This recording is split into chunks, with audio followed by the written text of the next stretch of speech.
can't tame us. Don't give them a reason to take us. Time is now, no time to wait up. Keep it raw, uncut, sit down. Welcome to the Railroad Uncut Podcast, the podcast that creates uncut conversations for the culture.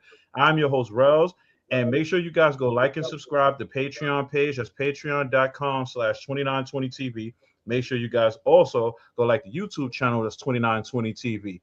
So without further ado, I am joined from one of my guests from my first Canadian guest, the Cigar Talk podcast. Welcome, Shane. What's going on? What's going on, man? I'm pretty good. Blessed. Yes, pretty good. How's the weather going up there? The weather is great. It's beautiful. We finally got through that doom and gloom, and we're getting the sun now. So I mean, it's time for everything to come to life. Sounds good. So what is a cold day like in Toronto? A cold day, you know what, would probably be the equivalent, I would say Manhattan, down there. If I were to relate it, right on the ocean, you get that cold ocean front. It could reach, keeping in mind the varying measurements. We use Celsius, you guys use Fahrenheit. But as you go below zero, it starts to equal out. Typical cold day, -20. Not so much the way it used to be. We used to hit -40 in Toronto. But it's not enjoyable. Yeah, I can imagine. We're cold down here when it just hits zero with a wind chill of like -10. So yeah, and that's the big thing, is the wind chill. That's like it's like in the summertime. And we're not meteorologists, guys, but you don't understand the struggle it took to get here. So we just talking right now. But that's like dry heat. If it's 80 degrees and there's no humidity, it's a nice day. But when you add humidity to that, it becomes something nasty. And you know what? Just to touch on that real quick, like for the life of me, I can't imagine why anybody wants to move from a warm climate to a place like Canada. Like, what are you guys thinking? You want me to be honest with you right now? What we thinking as Americans? Let's see. Free healthcare. No, it's not what it's cracked up to be, man. I could go into that for hours about the healthcare. It's not what you think it is. It's not good healthcare. You know what? This is the conversation for that. This is what our conversations is for. So you being from Canada, explain to the people what the healthcare is like up there, because we are under the assumption that you guys have like the greatest healthcare. Nah, I could tell you that it's oversaturated. There's too many people for the amount of doctors. Number one, my perspective, modern day healthcare is just a business. So the thing that does is it creates, we have health cards, and every time you punch in that health card, they get a cut, right? So every time they prescribe something, they get a cut. So it's really a business oriented thing. And I can speak from that personally because, I used to kickbox, and one time I got ringworm from the gym. So I went to the doctor, and they looked at it and they're like, oh, that's, I forget the type of eczema, but they said it was eczema essentially, right? And for 2 years, they were giving me different creams and all this different shit for eczema. It started as like a little dot on my arm, and it went all the way up my arm into my neck, everywhere. And, my wife's Colombian, so we went to visit her parents, and her mother booked me an appointment. Went to see the doctor. The doctor walked in, looked at me right away. That's ringworm. I was like, wait a minute. So 2 years, these guys down here are treating me for something it's not. Feeding it's essentially a fungus, right? So they're feeding the fungus. I'm not getting any better. And 5 minutes, and the doctors in Colombia, they're like, it's ringworm. We're going to test it, figure out what type it is, and give you the proper things. And 1 week, it was gone. That is crazy. So 2 years dealing with something that you didn't even know what it was or what they thought it was, turns out to be you go to Colombia and in 1 week you get the whole thing taken care of. Mm-hmm. And essentially, you go to Colombia. It's like the United States. You got to pay for your visits, right? Mm-hmm. And Mm-hmm. yeah, 2 years dealing with that, thinking it was one thing when it wasn't. And I've seen different doctors, and they all said the same thing.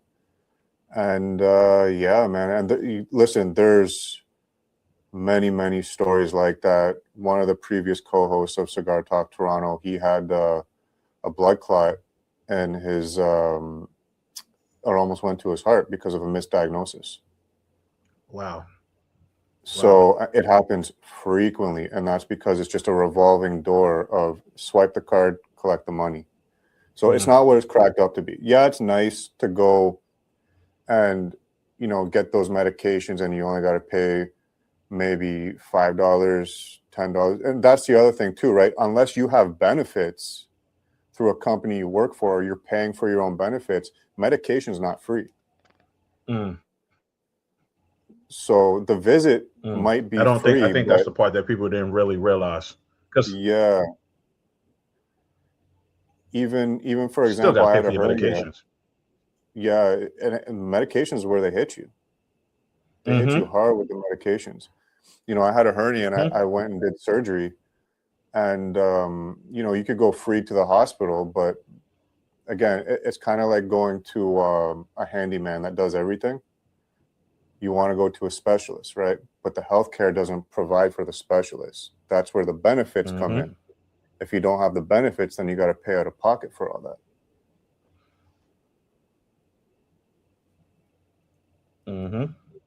Yeah. So thank you for clearing up that misconception, because like I said, we were totally under the expectations that the healthcare there was just like 10 times better than it is here. And don't get me wrong, like healthcare here is pretty good for the most part. It's just a fee that comes with it. Yeah. And unfortunately, we got family in the States, and we've experienced. Thanks for clearing that misconception up. Yeah. It's but I see both sides. Again, we got family in the States. Yeah. And I've seen how much it costs for visits. So it does have its pros. It's not the worst thing in the world, but it's not what people think it is. Yeah. So let's talk about you now. Let's talk about you. Cigar Talk Toronto. How did that start? And like, how did it become a podcast where you were featuring the name Cigar'S is in it? So it started with my venture deciding to. So here's what happened. Me and the wife went to Mexico for anniversary vacation, and I met some guys from England there, and we started just pounding the alcohol. And I seen a guy come up to the bar with a cigar in his hand, and I was like, you know what? I really want to try a cigar. Now, keeping in mind, up until that point, so I'm the type of person I like to support. So up until that point, I seen that Nas had a cigar brand called Cigar'S. And I seen Big Twins had his own weed line. So I was like, shit, that'd be kind of cool to kind of get an Escobar cigar, some Big Twins weed, and roll a Queensbridge blunt. So I had that in the back of my mind. And so when we were in Mexico, I seen the guy with the cigar. I was wasted. The next day I went and bought a cigar, and I saved it. I was like, I'm going to smoke it on Christmas. So I smoked the cigar. I didn't like it. It was one of those cheap gas station cigars that they sell at the resort that overcharge everybody for. But I was like, I kind of like the concept of it. I kind of like, smoking the cigar with the drink. And so I found some other cigars, tried them out. I liked them. So, I would sit down, smoke a cigar with the wife, and we just have, because there's something with cigars when you're smoking, the conversations are just so all over the place, and you could talk about anything and there's no judgment, right? So we were having these crazy conversations. I was like, that would be a cool idea for a podcast. Somebody might find it entertaining. And I pitched the idea to her, and she didn't want to do it. So I got a couple good friends, lifelong friends, and I reached out to them and say, hey man, I got this kind of idea, you know, whatever, you know, sit down, smoke a cigar, have some drink, and just talk some shit and see where it goes. So they were down, and we started filming out of my garage. We had a poker table, and I used to park the car in here, and so I had a wall of Hot Wheels, and that was the background, and that's really how it started. Was just based off that premise. So how did it get from 3 guys to just you? So what had happened was, you know, anything in life, it's hard to line up with multiple individuals because we're all at different points in life. We all have different responsibilities. Timing, number one, you know, one of them lives an hour away from me. Sometimes it's hard to schedule things, and it's a task, right? And it's not to say anything negative about anybody. It's just that's the way life is, right? So it started to heat up, where it started to turn into more, not heat up in a sense drama, but heat up as in the podcast was starting to get traction, right? So we started having some guests on. Our first guest was actually one of the owners of Cigar'S, David Gomez, and one of my friends, Karina Owen. She connected that. Shout out to her. And then I started using some connections I made personally to start asking people, hey, you want to jump on the podcast? Just started this thing, whatever, right? So then we had Prodigy of Mobb Deep. We had his sister Loretta on. Shout out to Infamous Sis, and rest in peace, Prodigy. And that episode really, so this is something I believe in, is collaborations, right? Because here's the thing: when you collaborate with people, you're now putting yourself in a different market. So when we did that episode with Loretta, that put us kind of more in the eyes of hip hop, right? So we started kind of venturing down there, and I started talking to some other people I made connections with previously, Big Twins, Ty Nitty, and I was like, hey, you want to jump on the podcast? This is what it's about. And they were like, yeah, I'm down, let's do it. And that's when kind of the schedule started heating up. And, you know, through different avenues of life, you know, one of the other guys, he travels a lot for work, so that makes it hard to be able to just jump and go. And, you know, the other one, he's got a good career, he's got a family, he lives an hour away. It's hard to just kind of jump in and be here at any moment in time. So it just kind of naturally went in this direction. And, you know, it's, we're still fucking, you know, the best friends. And, you know, we'll get together and we'll do some vintage episodes sometime, but that's just really what it got to this point right now. That's dope, because like, so I don't think a lot of people understand, like, sometimes it's just because, you know, everybody has different schedules, and like the first thing you'll think of like when somebody stops doing podcasts with somebody, you'll think it's some drama automatically. Yeah, a different schedule. It's not the case, you know. Again, life is like, life. What's the, yeah, exactly. So what is the motivation that keeps you going when it comes to the podcast? You know what keeps me going? Honestly, I fucking love it. I love it. I love being able to sit down, number one, smoke a cigar, have a drink, and have conversations with people and kind of pick their brains a bit, because, you know, I look at hip hop as a fan, but now I get the opportunity to sit back and pick their brains as to what drives them, what motivates them, what have to overcome, what's their story, and to be able to, you know, at least for that hour we have our show, share that story with the viewers. That's dope. So what is like the first podcast that you ever did? How did you feel like it went? Like, did you feel like it was a good one, or did you feel like, okay, like, yeah, we know what we need to, like, at what point did you do it and you were like, this is it. Like, this is the exact like format we want to go by, and like stuff of that nature. So one thing that I really like, and I'm sure you can relate to this, is if you go and watch your first podcast to where you are now, you can see the progression of yourself. Not only like how you talk to people, Mhm. how comfortable you get sitting in front of a camera, how comfortable you get talking to people, and how you can lead a conversation. Because as a host, it's up to you to lead a conversation. So the first one was definitely a learning experience. It wasn't bad. But again, you took three guys that never did it before, and we put ourselves in front of a camera and we're like, okay, we got to talk about something.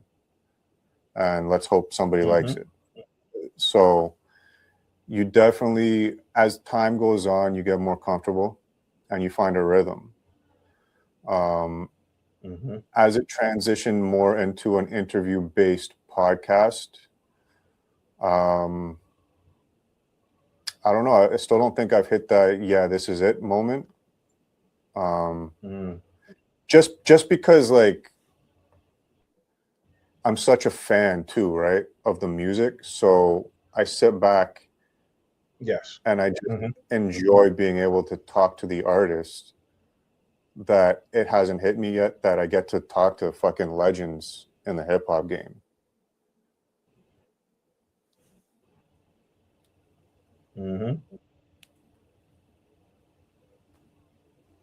So what is how was the transition from you to how was the transition from it being three of you guys to just you? How did that transition go, and how long did it take before you got comfortable with it just being just you?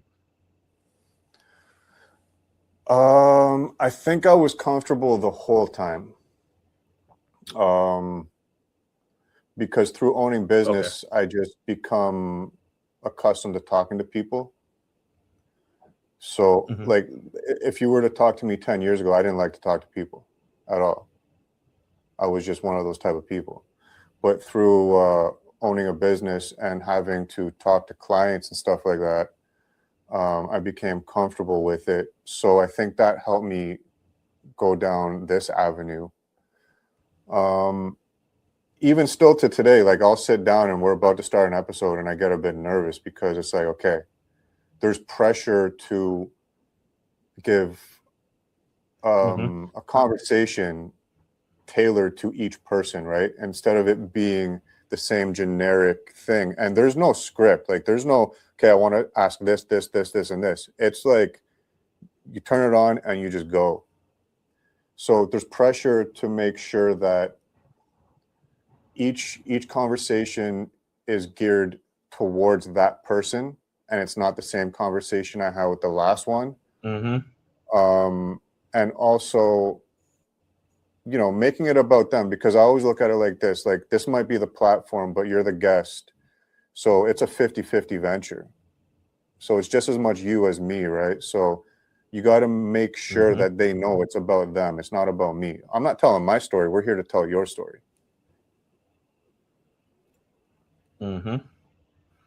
That's true. I will say I agree with you on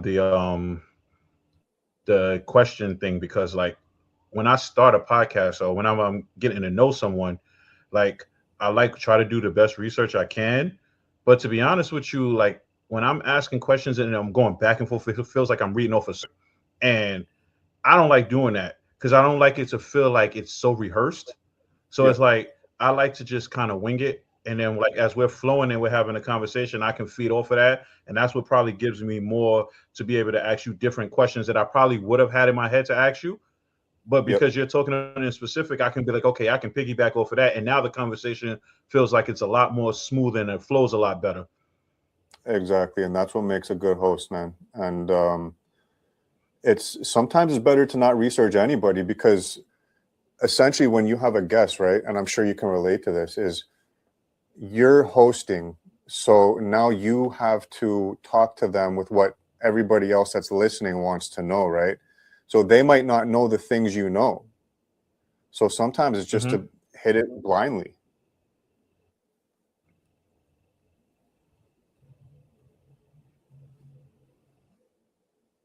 Mm-hmm.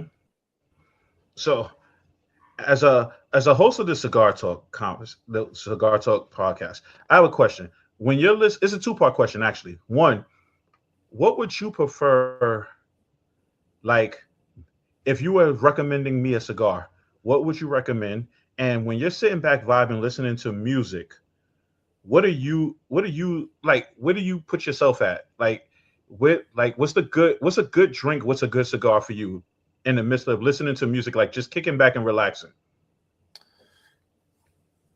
So to recommend a cigar, I would tell you definitely um, go something like a Habano, which is not so strong. Mm-hmm. You go a Connecticut, you're going real light in strength. For me, I find them very flavorless. There are some good Connecticut's out there, but again, taste is all personal preference, right? So I would definitely Mm-hmm. start you with something of Habano type strength to kind of get a feel of it. Something that is more, maybe a little bit of pepper, earthy tones to it, nothing too strong. Something that, has good flavor. And probably go that route. Now, to sit down and enjoy a cigar and a drink with music, man, that depends on the type of music I'm listening to, because I listen to everything. So if I'm listening to some like Mm. hardcore Lefty Pacino, I want a strong Maduro and some real strong whiskey, because the vibe is just different. Now, if Mm. am listening to some deep What's a house or good? something like, Okay. if I'm going deep house, something a bit more Mm-hmm. Habano, a bit lighter note whiskey. It all depends on the vibes. Okay. So, what would you say, for as long as you've been doing this podcast now? What would you say has probably been the most difficult thing about doing the podcast? Probably the most difficult thing is, I think, number one, keeping every episode original. Mm. Mm. Mm-hmm. Uh, Number two would be, once you kind of have a schedule in mind, right? So since I've gotten on the Block 105 radio, every Saturday I have to have an episode. Mm. So there's been times where I don't have anything lined up. So now you start to stress, right? Because everybody's on different schedules, and sometimes the schedules don't happen. So when you do have a set schedule, to ensure you meet that schedule, you got to work extra hard. And sometimes you have to over film to ensure you have Mm-hmm. content. Mm-hmm. So like right now I got content for the next month and a half, Mm-hmm.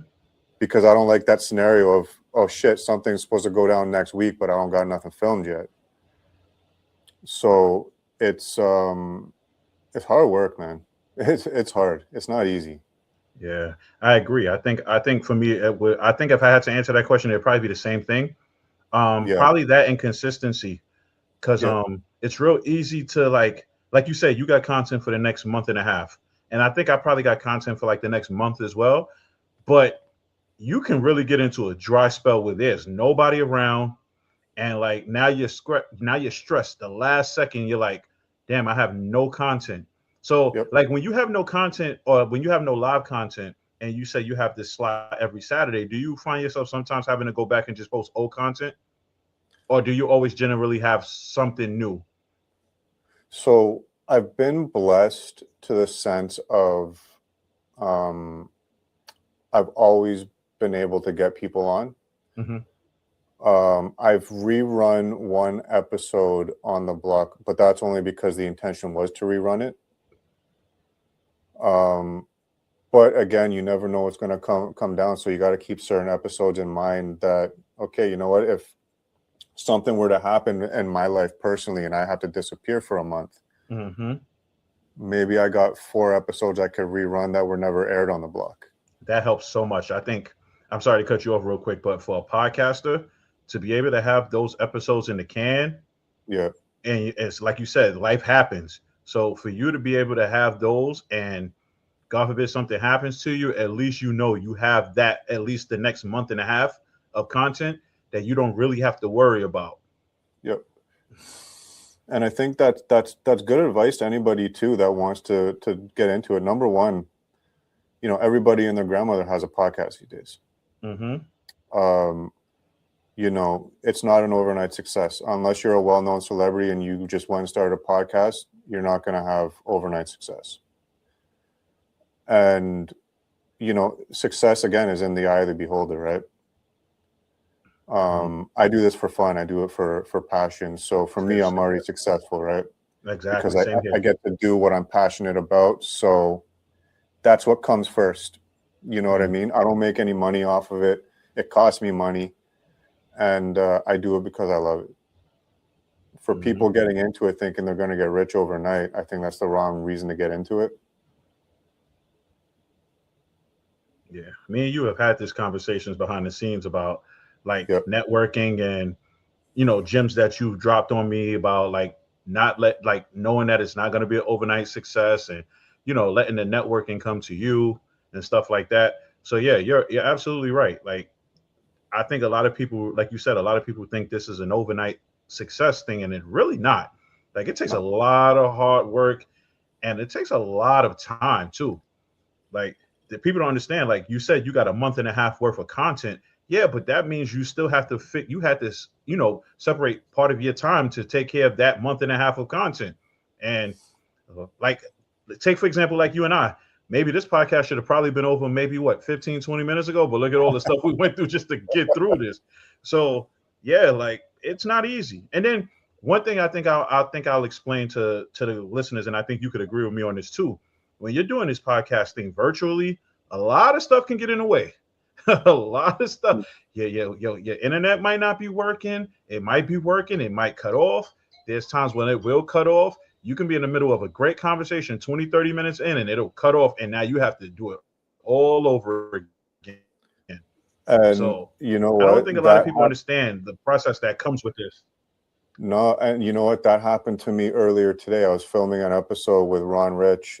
Shout out Ron Rich. He's got an album coming out June 24th.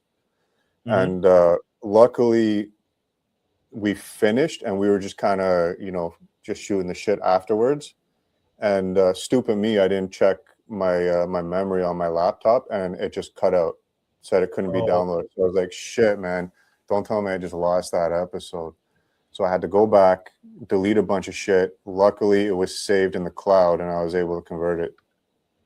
Oh, but as a matter of fact, yeah. As a matter of fact, that's the next question I can ask you now. Has there ever been a situation where you've had a podcast that was that good, and then you didn't save it, and you couldn't save it, and you couldn't get it back? No, but there was a couple times where I filmed a couple podcasts. One was with Loretta, Infamous Sis, and one was with Ty Nitty, where I just got way too deep in the alcohol. And I didn't save it properly. Luckily, my wife was here, and she was able to recover it, but almost. No. What about yourself? Yeah, actually, this one. Like, okay, so I'll give a little insight into the viewers about this, because, like I said, this will be going up on Patreon immediately. But, and you know what? Because this is going up on Patreon, in the Patreon version of this, I am going to play the whole thing. I'm not going to leave out nothing. I'm just going to show how it started, how it got messed up, and all of that. When it comes to the YouTube version, you won't see that. So the only way you'll be able to see these bloopers is on Patreon. But I've had conversations where I've literally did like almost an hour interview, and we got right to the end. And as soon as we got right to the end, the lights cut off. So everything got erased. And it's like once that happens, it's almost like what do you do? Because now you got to go back, you got to kind of ask the same questions again. You got to figure out a way for yourself to be focused again, because that 59 minutes can defeat you quick. Yeah.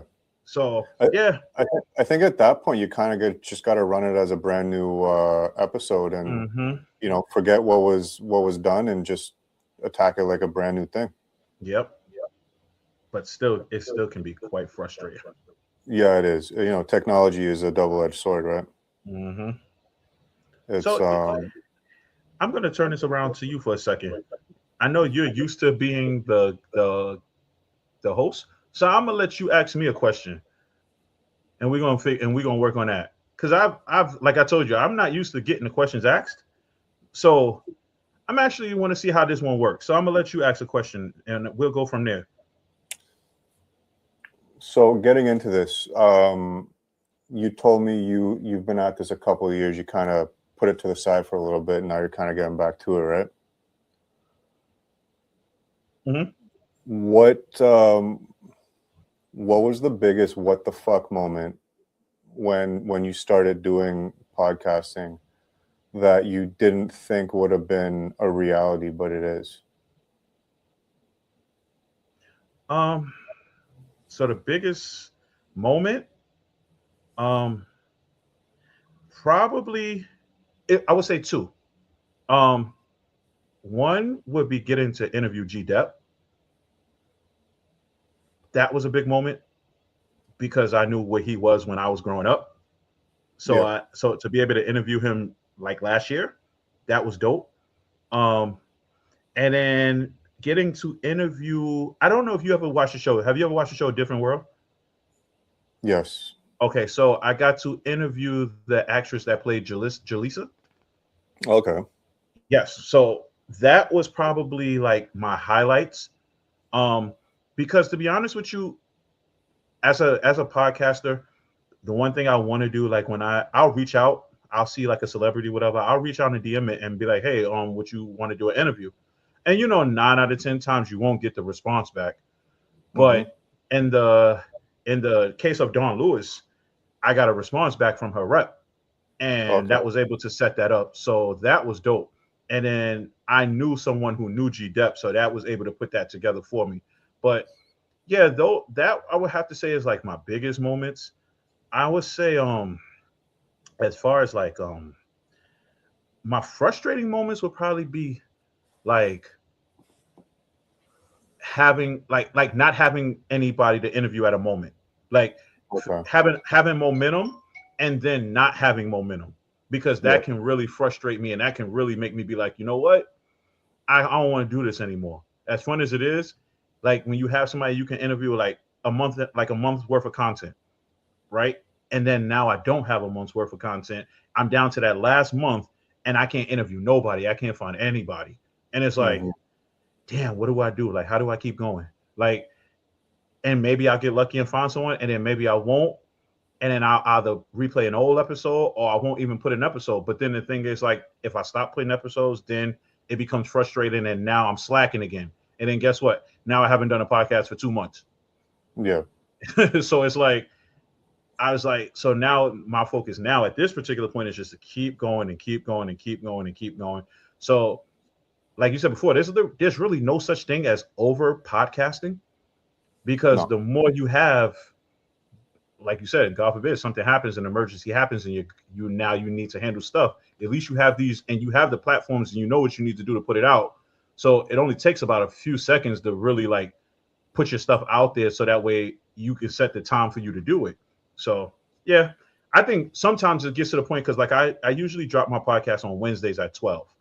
And I've had moments when I've been at work at like 9 o'clock in the morning on a Wednesday, and I'm like, oh shit, I didn't put this together yet. I got to stop doing what I got to do for about 10, 15, 20 minutes to just do this and make sure it drops out at 12. So that's actually something that I want to ask you about. Do you ever feel like when you kind of stack up content, do you think you get complacent? I'm gonna be honest with you. Before, yes. Now, no. because before also when I first started this podcast, I was doing this on Anchor, so it was just recording. It wasn't even no audio. I mean, it was no visual. It was just all audio. So the first times of doing those was a little nerve wracking because like I'll be talking to my phone and I'm like, okay, I think I got like 30 minutes worth of content, and then I look and I've only been talking for 9 minutes. So it's like, Yeah. okay, what do you do now? But then now it's like, and then I would put content upon content upon content upon content, and before I had a certain day, I would just drop them every day. And then I was just like, wait, but then if I drop them every day, then how do people get to digest that one particular episode?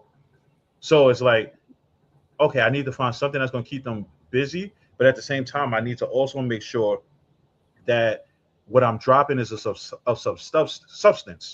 I Yeah. don't like dropping BS.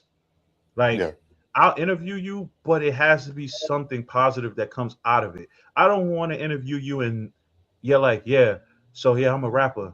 And I'm not saying this to anybody, but it's like I'm a rapper and I killed certain people. And yeah, I still do it. So I put it in my music. That's not really helping me or it's helping you at all. No. So it's like, but like the last few weeks I've had home loan officers, I've had insurance financial coaches and stuff like that. And you had a I've had bodybuilder or something on too, right? yeah, that was the last one. I had a Yeah. bodybuilder, and I know him from the gym. So it was like, and sometimes you don't want to be like those kind of guys because like the interview came together because I was in the gym one day and he was in the gym and I was just like, hey, like you think you would be interested in being interviewed? And he was like, yeah, sure. He gave me his number and then that's how it happened. Sometimes it's like you don't really want to bother people like when they doing stuff like, for example, working out in the gym. You really want to be bothered somebody, hey, you want to do a podcast? He didn't, I mean, I'm thankful he did it. He didn't have to. He didn't know my podcast before then. But, sometimes you just got to step out there and just put yourself out there. You would be surprised though the amount of people that would be willing to do a podcast because here's the perception is, people starting out on podcasting, sometimes our views and myself personally is, well, why would I ask this one? They only want to deal with like fucking Drink Champs or fucking Vlad or whatever the case is, right? Mm-hmm. But there's a lot of people that do want to jump on somebody that's just up and coming and help give them that push, or jump on there because they know it's not going to be the same thing that's every day from this platform or this platform. And, again, if you don't take your shot, you're going to miss. Mm-hmm. Mm-hmm. You know what I mean? Yeah. So who have you, when you ask people for interviews, like how do you go about doing it? What is your strategy? So my way of doing it now is a bit different. So I just got on the block radio in March. Mm-hmm. So the way I go about the podcasting now is my whole goal is to drive the listenership to the block. Mm-hmm. The video versions, they go on YouTube. They're just kind of there. If you missed it, you can go check it out there. I really don't push the YouTube thing. Mm-hmm. I would say it's more beneficial for you to push the block than the YouTube at this moment. Yeah, I mean, number one, it's broadcast worldwide, 40 countries. So I mean, that's you're getting real time listeners, right, that are tuned in. Mm-hmm. And the thing is, it's all off of name now. Like, how they always say a good business doesn't need to advertise. Mm-hmm. So I'm very lucky where I'm getting to the point where, I talked to this one on this one. So, and then they sent me this person and they sent me this person. So now it's becoming a word of mouth. Mm-hmm. Before that was just pretty much like, hey, I got this podcast. It's nothing but positive vibes. No clickbait bullshit questions. Just all about you for however long we have the conversation and telling your story. That's about it, because that's what it was. Mm-hmm. And you got to be genuine. It's the same with and mine you got to too. be It's like, humble. yeah, I agree. I agree. Because like the first thing when I do it, I'm like, hey, would you want to be interviewed? And they're like, well, what is the podcast about? And I'm like, to be honest with you, the podcast is just about, like you said, positive vibes. Like I'm just trying to interview those who got a mission, somebody who, they want to put their story out there in a Yep. positive way, and it'll gravitate to other people. But like you said too, like I think I've gotten my last like few guests just by word of mouth too. Like you do a podcast with somebody, they feel like it went well, and they're like, well, I got somebody else who will want to do it too. And I'm like, send them my way. Like the more That's people, it. the better. That's the way it goes. And I'll give you an example. Like, again, once I had Loretta and Big Twins and Ty Nitty, started to get more of the eyeballs of the hip hop world. Mm-hmm. So then I started. I came through. I connected with DJ Mikey G. So I started hearing different artists that I had never heard before. So then, I reached out, like, for example, Lefty Pacino. All right, cool. I'll jump on. We did our episode. And since we did our episode, man, we created a real brotherhood. And, he's got me down as executive producer on his new album coming out. And, man, awesome. it's been a blessing. And he incorporated some of our interview into the album. And so it's just, again, organic nature and being genuine with what you're trying to do. And it will open the doors for you. What makes you so passionate about Cigar Talk? I don't want to do what I do daily anymore. That's pretty much what it is. And, something that was funky to me was I found out some of these smaller podcasts try to charge guests to come on, right? Mm-hmm. And I was like, that's kind of fucked up, because shouldn't it be the other way around? Like, if you can, shouldn't you be paying them to come on, not the other way around, right? So, my goal is to hit a point where, the funding doesn't come from people coming on, because I'll never charge somebody to come on, right? Mm-hmm. Same here. But once you get sponsors and shit, that's where the money comes in. So my goal is to be able to transition this into something I can actually do, to a point where I can say, you know what, it might not be all the money in the world, but I could cut you X amount to come on just for your time, right? Mm-hmm. Because I still feel like as an artist, you still need to get some type of financial reward for your appearances and stuff like that. And I've been very blessed. Again, I've had a lot of big names on the podcast, and never once have they talked about money. It's all been like, yeah, I'm going to do it for your support. And that's why, it's a duty to give it back. Same here. Like I remember one time somebody asked me, they were like, hey, question. I'm like, what's up? They go, can I get on your podcast? And I'm like, yeah, sure. They explained to me what their story was about. I'm like, yeah, sure. I'd love to put you on. And then he was like, well, how much are you going to charge me to get on? And I was like, charge you? I'm like, nothing. He was like, wait, you're not? I'm like, no, for what? Like, I'm like, who am I to charge you to come on my podcast? Like, honestly, yeah. I'm not at that point. And I don't think I ever want to be at that point to want to charge somebody. I feel like at this point, support is just support. So if you're helping me out, let me help you out, and we'll build a bond that way. Exactly. You build a foundation within your podcast and within your guest, and then, you establish a reputation for yourself, and that's where it grows. Absolutely. And the problem is too many people are money first, not passion first. And that's unfortunately where, some people look at it. Like, you could send a message to somebody and they might look at you and ignore the message because the previous person that tried to have them on was like, oh, I'm going to charge you $500 to come on my podcast. Like, who the fuck are you to charge me $500? Mm-hmm. So unfortunately, that does ruin it. And but hey, it is what it is, and it's on to the next, right? Yep, absolutely. So we're about to close this podcast out. Once again, I want to thank you all the way from Canada being here. I mean, we had some technical difficulties, but we got through it. We did. Yeah, thank goodness. But I'm gonna ask you this question, like I asked everybody before I close out. You being as successful what you're doing with Cigar Talk right now, you haven't, it going from 3 to just you. You wanting to make this so big that you don't have to work a 9 to 5 anymore. what would you at your age now tell your younger self? My age, what I would tell my younger self is watch your surroundings, because you're only as strong as the weakest link. So you need to be around, if you want to be in business, you got to be around business people. You know, if you want to be a drug dealer, you're going to hang out with drug dealers, right? You can't mix and match. And I think a lot of times the younger generations, we all do it. We get caught up because, oh, that's my friend, even though they're doing this, that's my friend. But you don't realize the energies in the world, it's holding you back. And that's a real thing. The energy holds you back. So you got to be cautious about who you associate with, and you got to associate with people that are on the same track as you.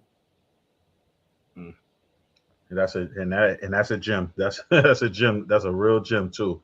I think people don't really understand what you just said, but trust me, I totally understood that one perfectly. I didn't understand it until I was in my late 30s, unfortunately, right? So, and sometimes it takes having a family and being married to look at things a different way. Yeah, I'll be honest with you. I do feel like, you know, me being married myself, I do feel like my wife sees a lot of things that I don't see, and she points it out, and I'm like, nah. And then later on, I have to be like, as much as I hate to say it, I have to be like, yeah, you were right. And you know what? If I were to give some advice to people kind of in our age range, listen to your wife. You know what? I'm gonna clip that and I'm gonna send that, and then she's gonna look at me and she's gonna be like, "What I've been trying to tell you." I can't count the amount of times where my wife was like, "I told you," but you know, men will be men, right? Yeah. I mean, I hate to say it, we're dumb a lot of the times. Yeah, that's the Neanderthal in us, where we think we know it all, and we run off of our fucking testosterone. And sometimes you got to listen to the wife, because she's viewing things from outside the box. Exactly. But yeah, so once again, man, I thank you again, and we got to do this again. Definitely got to do this again. Yeah, we'll for sure do it again, man. And we could do it anytime you want. And no, it's fun to just be able to sit down and just talk. Absolutely. So if anybody, no, go ahead. So I was just going to say, you know, again, I appreciate you having me on. Something I always say is time's the most expensive currency, and you don't make it back. So you just invested an hour of your life into me. So I appreciate that. Nah, look, you did the same for me. And it's actually been more than an hour if you think about all the cuts. And so definitely, I appreciate it. But if anybody wanted to get in contact, if anybody wanted to watch your podcast, wanted to hear your podcast, where could they find it? So you could find me Instagram, TikTok, Facebook, and YouTube, all Cigar Talk _Toronto. And I got to take this second real quick. I got to give a big shout out to Big Twins, Ty Nitty, Lefty Pacino, Ron Rich, Rosa Baby, my wife, and DJ Mikey G, Croatian Mafia Cigars, the Cigar Society magazine. Big shout out to all them, and a million other people that I'm forgetting right now. Well, shout outs to all of those, definitely. Well, thanks again, once again, for being a guest, man. I appreciate it. Take care, brother. You too, man. Enjoy the rest of your day. You too. Keep it raw, uncut, sit down, talk it out, come together, we as men don't have to shoot it out.